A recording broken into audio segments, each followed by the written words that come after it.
এগুলি বাটিতে হলো গরুর মগজ, তারপর দিয়ে দিলাম পরিমাণ মতো লবণ, রসুন বাটা, আদা বাটা, তারপর দিয়ে দিলাম হলুদের গুঁড়া, তারপর দিয়ে দিলাম মরিচের গুঁড়া আর দিয়ে দিচ্ছি ধনিয়ার গুঁড়া।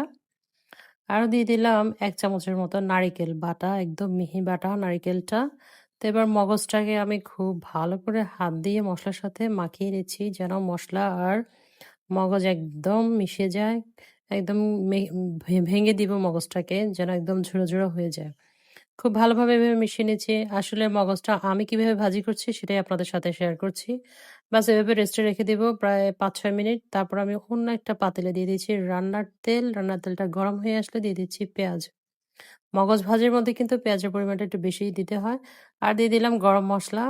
তো দিয়ে কিছুক্ষণ পেঁয়াজটা ভেজে নেব। পেঁয়াজটা কিছুটা নরম হয়ে আসলে তো তাতে আমি মাখিয়ে রাখা মগজটা দিয়ে দিব।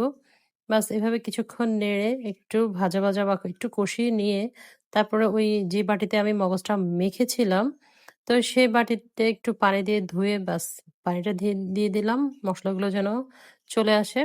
বাস এবার প্রায় ১৫ মিনিট এভাবে ঢেকে দেব লো তাপে। তারপর ভালো করে এভাবে নেড়ে চেড়ে আবার ঢেকে দেব। বাস এভাবে একদম ভাজা, ভাজা হয়ে গেলে এই পানিটা শুকিয়ে গেলে একদম ভাজা, ভাজা হয়ে গেলেই কিন্তু মগজ ভাজিটা কমপ্লিট।